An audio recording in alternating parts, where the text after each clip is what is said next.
What's up, my audiences? Rocket City Railfan here, also known as Andrew Railfammers. But today I'm excuse me, never filmed a video in a car before, but anyhow, might as well just film this while might as well take the time to talk about this while I'm driving to the gym, to talk about something that recently actually happened on my main channel, which won't be up until the week after it happened on the main channel, but in the meantime, we'll already be up on my second channel first. So I thought as well as my backup channel as well, just to inform some of you ahead of time of just what recently happened. And which doesn't really have anything to do with my train videos, but it is something that has to do with one of some of my old videos that I used to make in the days before I made narrated train videos. You know, like my lackluster extinct steam locomotives, the recent top 11 retired steam excursion stars from America remaster, you know, that kind of stuff. Some of you guys might know, if you've searched enough, that before I did any of that stuff, what I used to do was actually do destruction videos on this channel, inspired by my older brother, who his channel's up. There's a link to it in the description below, and also just on the channels tab in the family section as well. Yes, my brothers also have YouTube channels as well. But yeah, that was basically what I used to do before I actually started doing. And at first I enjoyed it.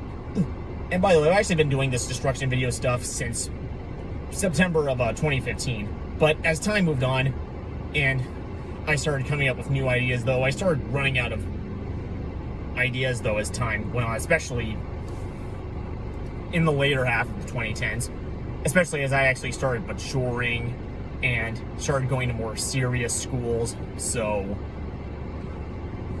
time to put these up so was not only running out for me, but at the same time I just wasn't interested in doing them anymore. I kind of lost interest in just... So eventually that's what eventually led me to ditch doing that stuff a while back, starting in oh god, I knew I did it at some point in 2020. I don't remember when. My memory at 2020 is pretty bad anyway. I know that at some point early on in 2020 was when I ditched it all together and just started making narrated train videos. Of course, you probably may know that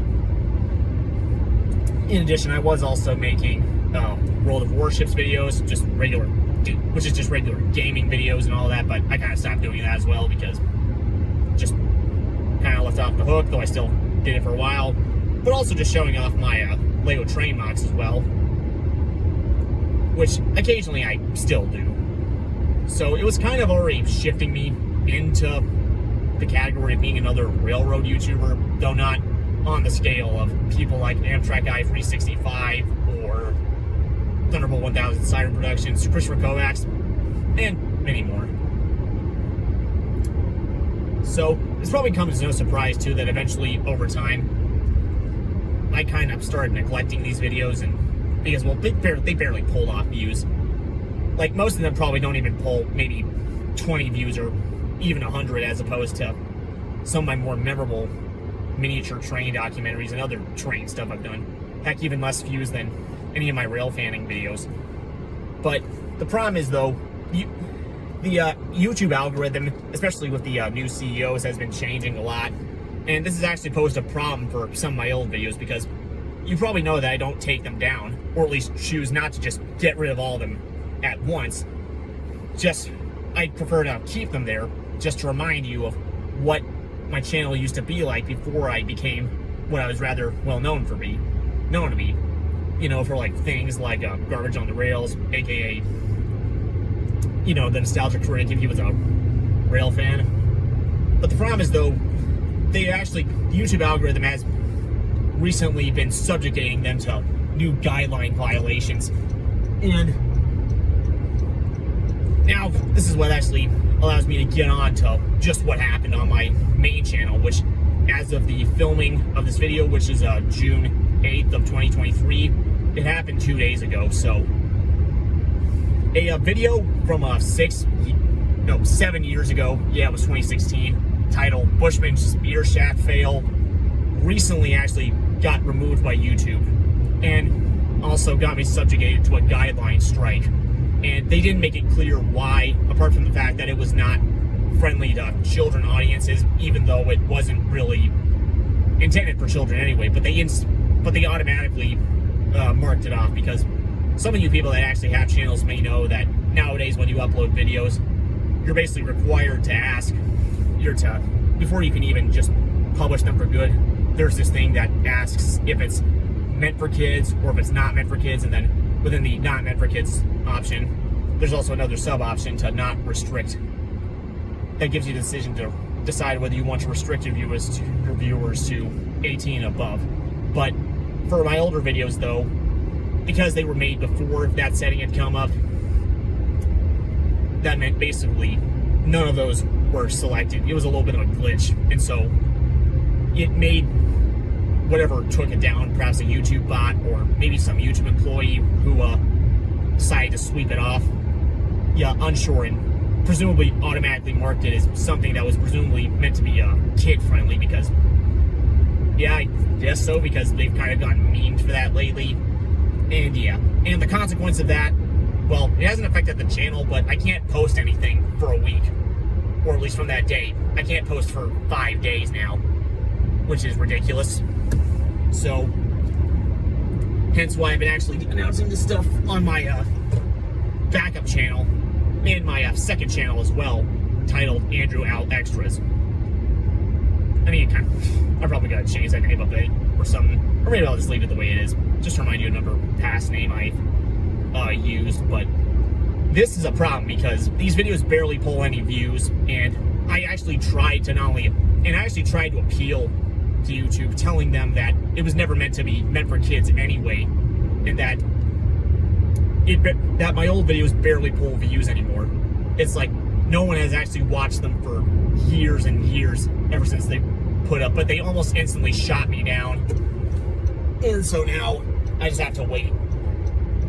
And because it also got taken down, I can't download it and put it and re-upload it onto my second channel to preserve some of my channel's past, which is unfortunate. And not to mention too, this is the second time something like this has happened to me in less than a year or two. Shortly after I started college last year, another old video, which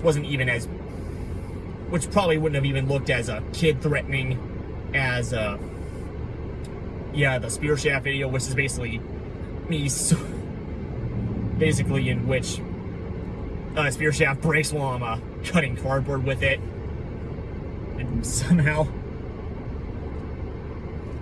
and even using a bit of a Mario effect as well, because why not? Part of my childhood anyway. But yeah, that same thing happened. In fact, you may know that shortly after I started college was when I actually got to see Norfolk Southern, Savannah, and Atlanta Heritage Unit at Juniata Shops, but I couldn't. But unfortunately, that had happened within the week that YouTube had pretty much forbidden me to be able to post videos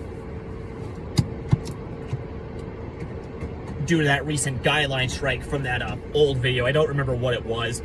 Of course, it went away a week, exactly 7 days after it happened. But I think the thing that with both videos in the case is that, first of all, they didn't really have trying to find the words. None of them they had been made before that recent asking for if it's made for kids or not. Yeah, that setting wasn't activated, so they automatically assumed it was going to be made for kids, and so pretty much instantly took a hit right at it without even warning me ahead of time. And then the second reason was the fact of how old I was when I made those videos, because I don't remember pretty much when the other one was made, but either way, in both videos though, I was in my teens though, and yeah, showing a teenager with something like that is, I can see YouTube not wanting to show that stuff to children, or maybe even some teenagers who are maybe mature enough to realize they shouldn't be doing that stuff. So yeah, that's that. Because, by the way, I'm actually 20 years old too, and I'll be turning 21 this December. just to kind of show of my age, really, just to give you kind of give you a reference to how old I was at the time. But yeah, and consequently, that's what also resulted in me in pretty much taking 15 of similar kinds of videos with me with a machete and downloading them onto my computer and then re-uploading them onto my second channel with the not made for kids setting put in,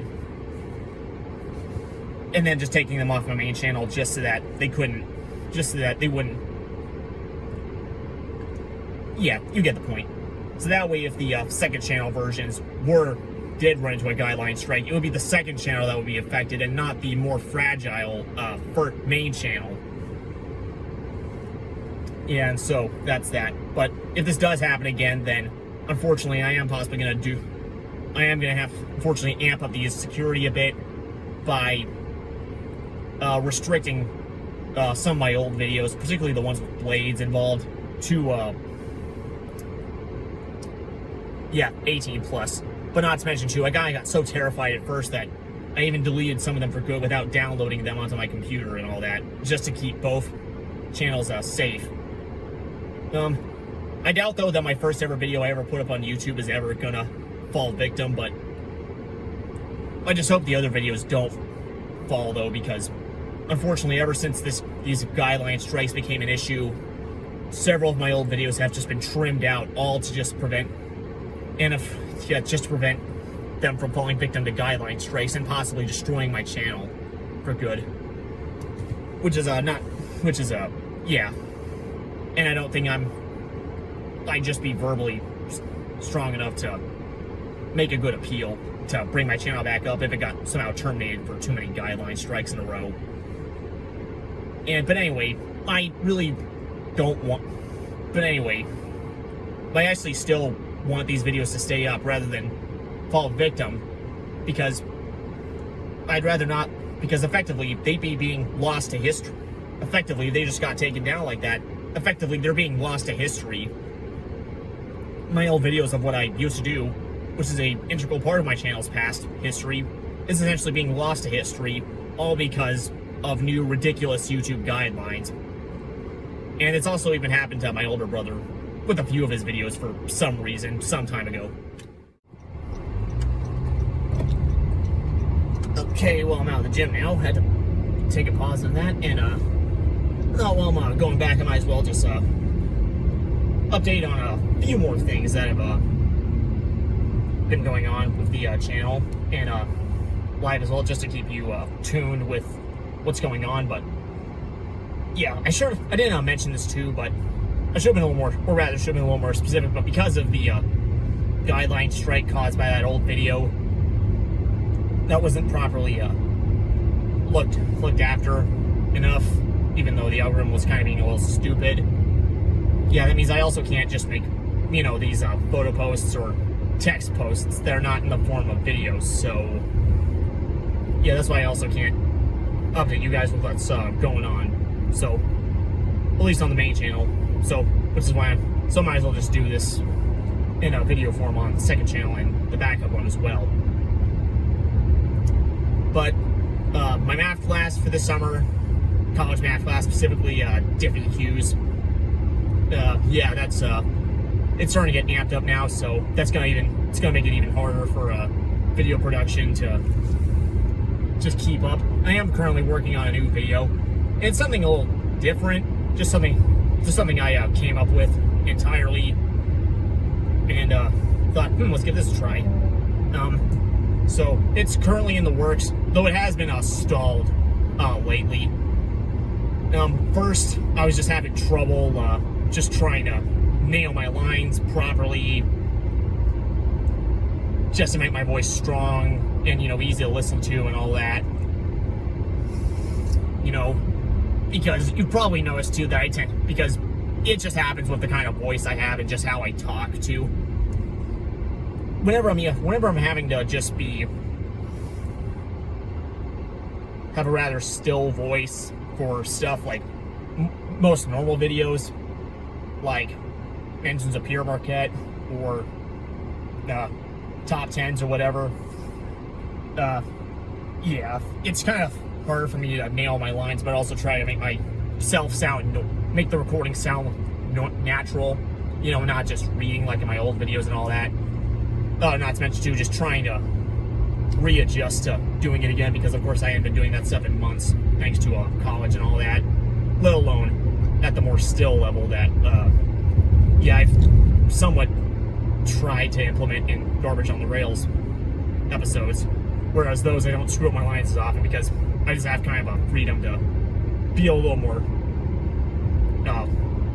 somewhat louder and more kind of resemblant of the nostalgia critic in terms of humor and that kind of stuff, which is why I don't screw the lines up and just kind of have more fun making the recordings as opposed to, yeah, but of course trying to remaster that and all that. But also, I'm also making that video with a new editing software you've probably seen called Kdenlive. Yeah, I think that's how it's supposed to be pronounced, but yeah. I'm gonna see how that video turns out with that software, but which is actually what I'm using to make that video, and presumably, hopefully, what I'm gonna be making future videos with, because, and it's not like one of those old softwares like Windows Movie Maker.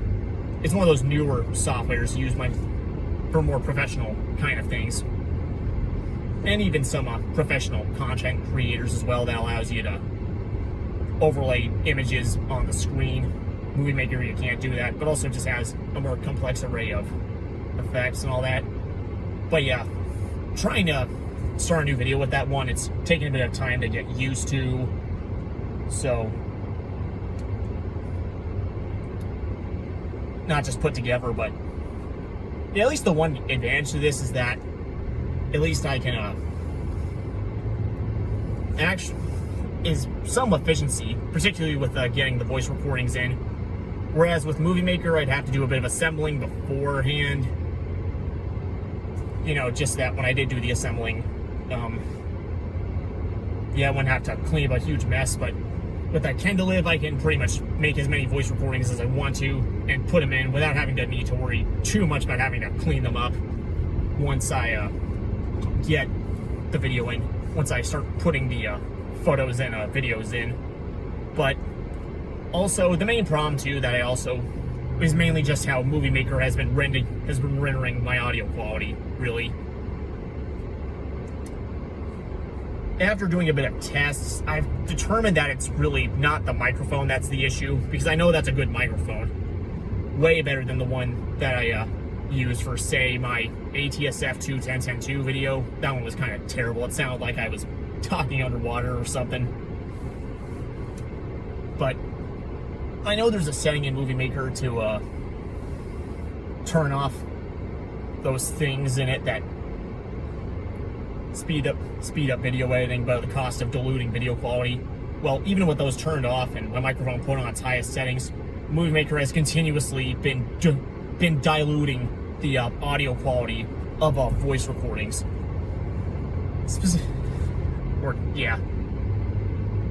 Specifically when they're in these orange kind of looking bars, or yeah, what they'd be saved as .wav files. So yeah, it's specifically when I insert them in as a song, but it's even done it to sound effects like that Penzi's free time whistle. In fact, I even put it at the end of that Norfolk Southern music video that I made as my college farewell.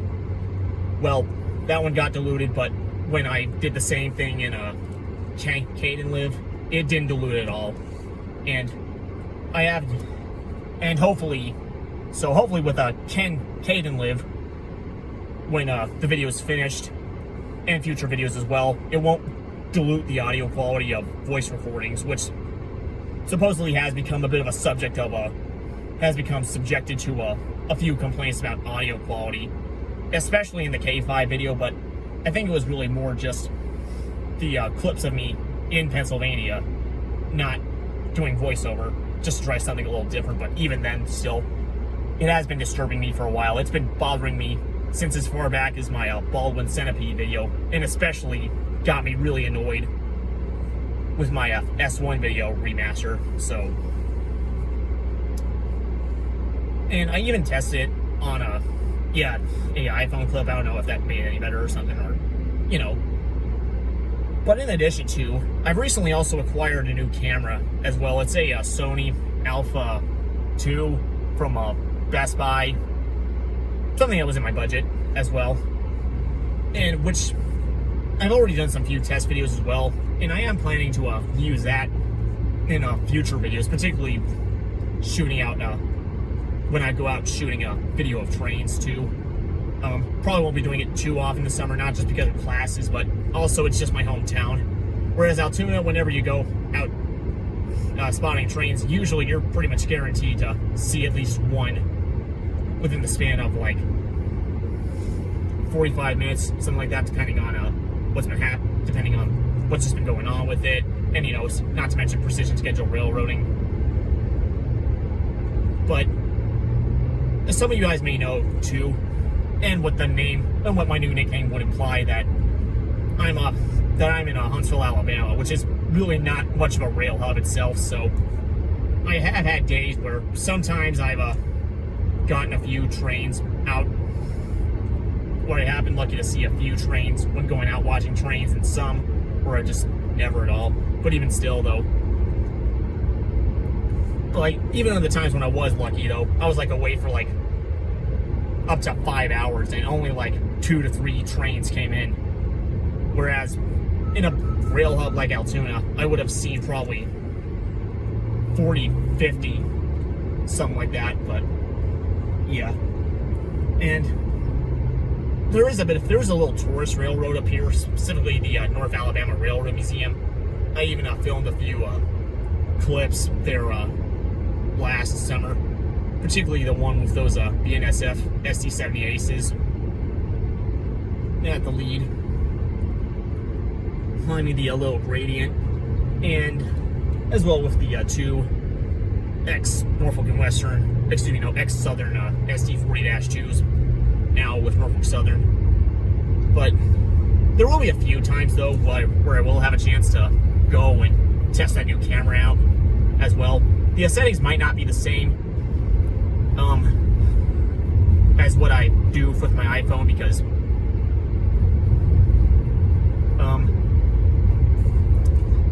yeah, I can do 60 FPS, but by doing that though, it may dilute the video quality a bit, and others have recommended to just do it at like 24 or 30 FPS to avoid diluting the audio quality. But then again, it's not too much of a big deal for me, because it's nice to have some video quality, because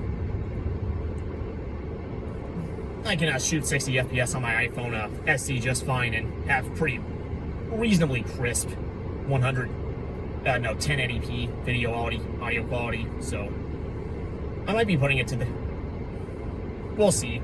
There's like a few events where they'll actually be running some of their Alcos,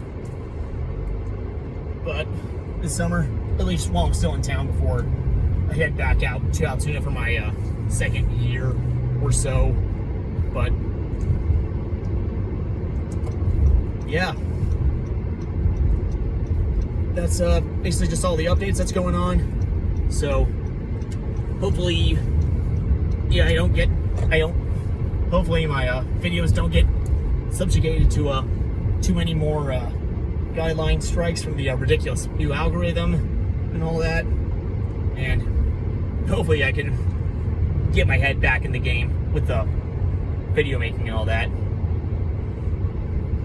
And besides too, I forgot to mention this, but after I do this random surprise video, the next video I'm gonna do after that, I'm already working on the script, is a video that a lot of you on my main channel have been requesting for so long too, especially in the comments section of some of my most popular videos and all that. I won't hint at it, but you'll probably know it's coming. And then after that, hopefully, if I've got the time to, and commitment and enough strength left in my voice, then yeah, I'll start working on my upcoming tie-in series to Garbage on the Rails, which talks about locomotive manufacturers. But yeah, that's it for this update. Hope you're informed. Hope you aren't too panicking about me too much. And see you around there. Rocket City Railfan. Rocket City Railfan out.